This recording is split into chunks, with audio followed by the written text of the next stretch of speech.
रुक्मिणी हर रोज तुलसी को जल क्यों चढ़ाती है? तुलसी के पास दीपक क्यों जलाती है? इसके पीछे क्या कारण है? देवी सत्यभामा, बहुत अच्छा सवाल पूछा है तुमने। सभी पेड़ों और पौधों में तुलसी श्रेष्ठ मानी जाती है और तुलसी मुझे भी सबसे अधिक प्रिय है। अब मैं तुम्हें एक कथा सुनाता हूँ कि तुलसी पर जल चढ़ाने और तुलसी के पास दीपक जलाने का क्या महत्व है। जो भी स्त्री इस कथा को ध्यान से सुनती है वह हमेशा सौभाग्यशाली रहती है। उसके घर में सुख समृद्धि आती है और गरीबी दूर हो जाती है। एक समय की बात है, श्याम नाम का एक वैश्य था जिसके पास धन सुख संपत्ति सब कुछ था, लेकिन एक चीज की कमी थी और वह थी संतान। संतान न होने से वैश्य और उसकी पत्नी हमेशा उदास रहते थे। हमारे पास धन संपत्ति किसी चीज की कमी नहीं है, पर मन को सुकून तभी मिलेगा जब हमारी संतान होगी। हाँ, हम कितनी भी दौलत जमा कर ले, लेकिन संतान के बिना हमारा जीवन अधूरा है। मैंने सारे उपाय किए, दान पुण्य किया, वैद्य को बुलाया, पर कोई परिणाम न मिला। मैं समझ नहीं पा रहा कि आखिर कारण क्या है। एक दिन वह वैश्य वशिष्ठ मुनि के आश्रम गया। वहाँ उसने वशिष्ठ जी से याचना की। हे मुनिवर, मैं बहुत दुखी हूँ, मेरी कोई संतान नहीं है, कृपया मुझे बताएं, ऐसा कौन सा कारण है जिसके लिए मैं निसंतान हूँ। हे श्याम, मैं अपनी दिव्य दृष्टि से तुम्हारे पिछले जन्म के कर्मों को देखता हूँ। मुनि वशिष्ठ ने अपनी दिव्य दृष्टि से वैश्य के पिछले जन्म का दृश्य देखा। पिछले जन्म में तुम एक धनी वैश्य थे। एक दिन एक भूखी प्यासे गाय तुम्हारे द्वार पर आई थी। तुमने न उसे रोटी खिलाई, न चारा दिया और न ही पानी पिलाया। इसके विपरीत तुमने निर्दयता से उस गाय को अपमानित किया और अपने घर से भगा दिया। उस गाय ने अभी अभी एक बछड़े को जन्म दिया था और भूख से व्याकुल होने के कारण वहीं मूर्छित होकर गिर पड़ी। अपने बछड़े को दूध नहीं पिला सकी। किसी क्रूरता के कारण गाय ने तुम्हें श्राप दे दिया। उस गाय ने मुझे श्राप दिया? इसका मतलब है इस जीवन में संतान न होने का कारण वही श्राप है। हाँ, तुम्हारी वर्तमान स्थिति इसी श्राप के कारण है। वैश्य श्याम शर्मा बहुत दुखी हुआ और अपनी गलती पर पछताया। हे मुनिवर, मैं इस पाप से कैसे मुक्ति पा सकता हूँ? क्या कोई उपाय है? तुम्हें पुत्र यज्ञ करना होगा।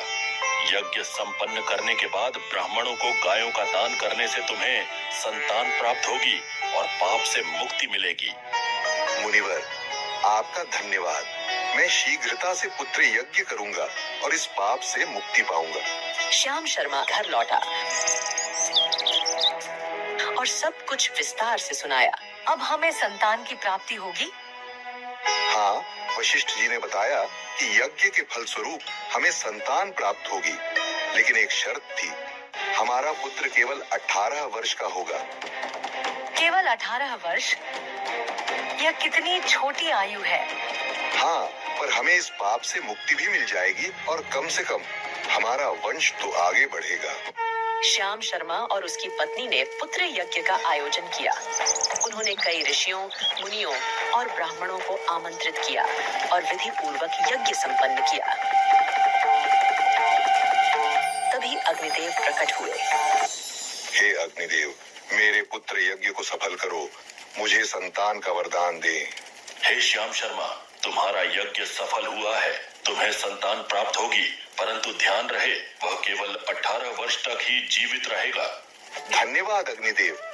मैं वचन देता हूँ कि अपने पुत्र की देखभाल पूरी श्रद्धा के साथ करूंगा। यज्ञ समाप्त हुआ और श्याम शर्मा को संतान का वरदान मिला। कुछ समय बाद उनकी पत्नी ने एक सुंदर, तेजस्वी पुत्र को जन्म दिया। उन्होंने सभी आवश्यक संस्कार पूरे किए और उसे शिक्षा ग्रहण के लिए गुरुकुल भेजा। यह बालक अत्यंत तेजस्वी है। उसके गुणों से सभी प्रभावित हो रहे हैं। मेरा बेटा बड़ा हो रहा है, पर मुझे उसकी आयु को लेकर चिंता है। मुनि वशिष्ठ ने कहा था कि उसकी आयु 18 वर्ष तक ही होगी। श्याम, चिंता मत करो। हमें उसके खुशहाल बचपन पर ध्यान देना चाहिए। जैसे ही बेटा 16 वर्ष का हुआ, माता पिता ने उसके विवाह की योजना बनानी शुरू की। पत्नी ने कहा, स्वामी, हमारा पुत्र अब विवाह योग्य है, हमें जल्दी ही उसका विवाह कर देना चाहिए। भाग्य के अनुसार हमारे पुत्र की आयु केवल 18 वर्ष तक है। 18 वर्ष के बाद उसकी मृत्यु निश्चित है। यदि अब उसका विवाह हो गया तो उसकी पत्नी विधवा हो जाएगी और उसे जीवन भर दुखों का सामना करना पड़ेगा। मुझे अपने पुत्र को अविवाहित मरते हुए नहीं देखना है। मैं उसके लिए एक अच्छी पत्नी की तलाश करूंगी। पत्नी ने अपने पुत्र के लिए सुभद्रा के नाम की एक अत्यंत करीब व्यक्ति की एक गुणवती पुत्री को खोजा और उनका विवाह संपन्न हुआ। सुभद्रा अत्यंत चरित्रवान और पतिव्रता नारी थी। सुभद्रा को यह पता नहीं था कि उसके पति की आयु केवल 18 वर्ष तक की ही है।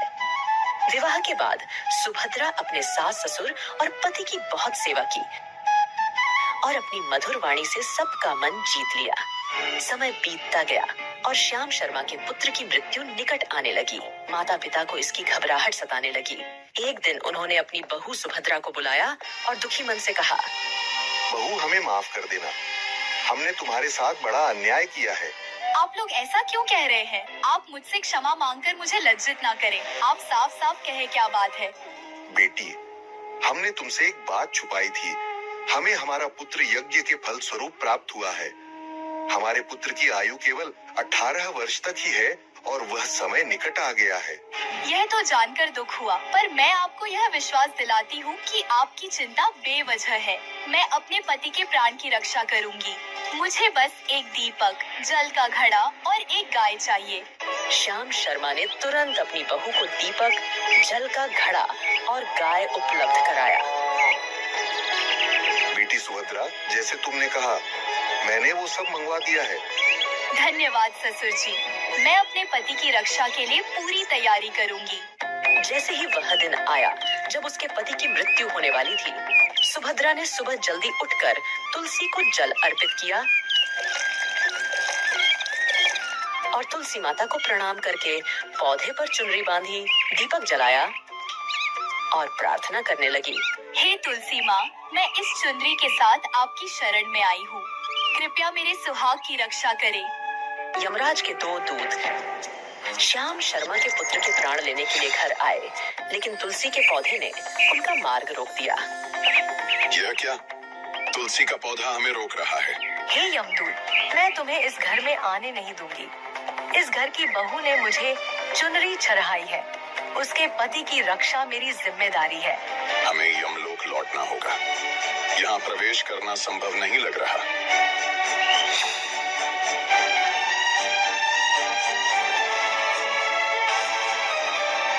यमदूत भयभीत होकर वापस यमपुरी चले गए और यमराज से बोले, महाराज, उस घर में हम प्रवेश नहीं कर पाए। उस घर की रक्षा स्वयं तुलसी माँ कर रही है। यमराज को यह सुनकर बहुत गुस्सा आया। उन्होंने तुरंत अपने अन्य 4 दूतों को बुलाया और कहा, तुम शाम के समय सुभद्रा के घर जाओ। जब तुलसी का पौधा सो रहा होगा तब उसके पति के प्राण लेकर आओ। शाम के समय यमराज के 4 दूत सुभद्रा के घर की ओर निकल पड़े। उधर सुभद्रा को यमदूतों के आने की आशंका थी। उसने तुलसी के पास एक दीपक जलाया और प्रार्थना की, हे दीपक, तुम मेरे पति के प्राणों की रक्षा करो। यमराज के यह दूत मेरे पति के प्राण लेने के लिए आ रहे हैं। कृपया करके मेरे पति की रक्षा करो। जैसे जैसे शाम हुई, तुलसी का पौधा सो गया। यमराज के 4 दूत सुभद्रा के घर के सामने पहुंच गए। उन्होंने तय किया था कि वे सुभद्रा के पति के प्राण लेकर ही यमलोक लौटेंगे। जैसे ही यमदूत सुभद्रा के घर में घुसने लगे कि तुलसी के पौधे के पास जले हुए दीपक ने उनका रास्ता रोक दिया। हे यमदूतों, इस घर की स्त्री ने मुझे प्रज्वलित किया है और मुझसे अपने पति के प्राणों की रक्षा की प्रार्थना की है। तुम इस घर में आ नहीं सकते। मैं उसके पति की रक्षा कर रहा हूँ। हमें यमराज ने उसके प्राण लेने भेजा है। तुम आज उसके पति के प्राण नहीं ले जा सकते। अगर आगे बढ़े तो मैं अपनी अग्नि से तुम्हें जलाकर भस्म कर दूंगा। दीपक के ऐसा कहने पर यमदूत डर गए।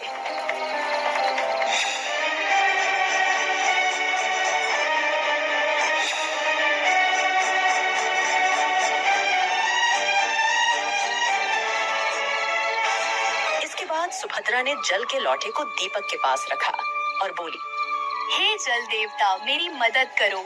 यमराज के दूत हमारे घर में आने से रोको और मेरे पति के प्राण की रक्षा करो।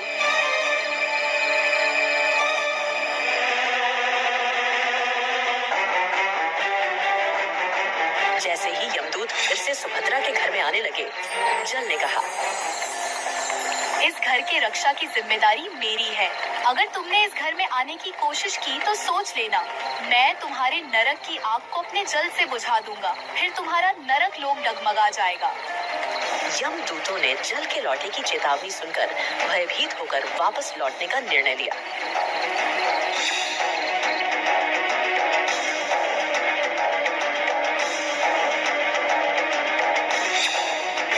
लौटकर यमदूतों ने यमराज से सारी बात कही कि किस तरह अग्नि और जल ने उनका मार्ग रोक रखा है। यह सुनकर यमराज को गुस्सा आ गया। उन्होंने फिर से 8 अन्य बलिष्ठ यमदूतों को कहा, तुम सब जाओ और जैसे भी हो सुभद्रा के पति को लेकर आओ।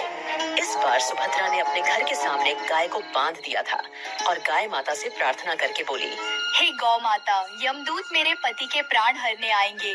मैं आपकी शरण में आई हूँ। जैसे भी हो मेरे सुहाग की रक्षा करो गौ माता। सुभद्रा, तुम बेफिक्र रहो, मेरे रहते यमदूत इस घर में प्रवेश नहीं कर सकते। तुम्हारे सुहाग की रक्षा मैं जरूर करूंगी।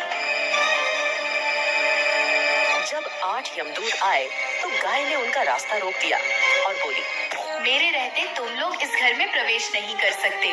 अगर कोशिश भी की तो मैं तुम्हें श्राप दे दूंगी। देखो, तुम जिद मत करो। यमराज ने जैसे भी हो सुभद्रा के पति के प्राण लाने का आदेश दिया है। हम अपना काम करके ही जाएंगे। ऐसा करने से पहले तुम्हें मेरे प्राण लेने होंगे, और अगर तुमने ऐसा किया तो तुम 8 यमदूतों पर गोहत्या का पाप लग जाएगा। जानते हो ना, इस महापाप का कोई प्रायश्चित नहीं है। गाय की बात सुनकर 8 यमदूत बुरी तरह से घबरा गए। उन्हें अच्छे से मालूम था गाय के श्राप से मुक्ति नहीं होती और कोई भी गाय को मारकर गोहत्या का पाप अपने सिर पर लेने तैयार नहीं था। हमें यमलोक लौटना होगा। हम इस गाय के रहते इस घर में प्रवेश नहीं कर सकते।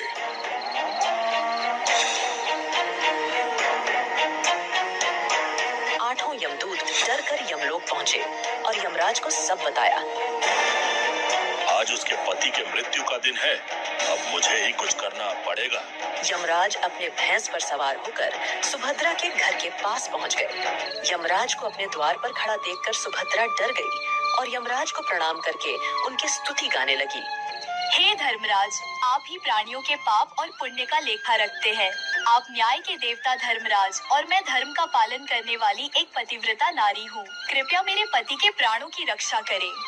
हे धर्मराज, मेरा आपको 7 बार प्रणाम। सुभद्रा की स्तुति बार बार सुनकर यमराज बहुत प्रसन्न हुए और अचानक से उनके मुंह से निकला, सदा सुहागन रहो। फिर यमराज सुभद्रा के पति के प्राण लेने के लिए जाने लगे। तब सुभद्रा ने यमराज को फिर से प्रणाम करते हुए कहा, हे यमराज, आपने अभी मुझे अपने मुख से सदा सुहागन रहने का आशीर्वाद दिया है, फिर आप मेरे पति के प्राण कैसे हर सकते हैं? ऐसा करने से तो आपका वचन ही मिथ्या साबित हो जाएगा। यह सुनकर यमराज रुक गए और बोले, हे सुभद्रा, तुमने आज मृत्यु को भी पराजित कर दिया है। मैं तुम्हें वर देता हूँ, तुम्हारे पति अब 100 वर्षों तक जीवित रहेंगे। तुम्हारी श्रद्धा और पतिव्रत धर्म ने मुझे प्रसन्न किया है। यमराज ने वरदान देते हुए कहा, आज से जो भी स्त्री अपने घर के सामने तुलसी का पौधा लगाकर रोज शाम को उसके पास दीपक जलाएगी और जिसके घर के सामने गाय बंधी होगी और जल का लौटा रखेगी, उसके घर में मेरे दूत कभी प्रवेश नहीं करेंगे। इतना कहकर यमराज अंतर्ध्यान हो गए। भगवान श्री कृष्ण ने कहा, इसी प्रकार पतिव्रता धर्म का पालन करके जो कोई स्त्री अपने घर के सामने तुलसी का पौधा लगाती है, उसके पास नित्य दीपक जलाती है, घर के सामने जल का लोटा रखती है और जिसके घर के सामने गाय बंधी होती है, उसके घर में मृत्यु प्रवेश नहीं करती, कभी दुख और दरिद्रता नहीं है।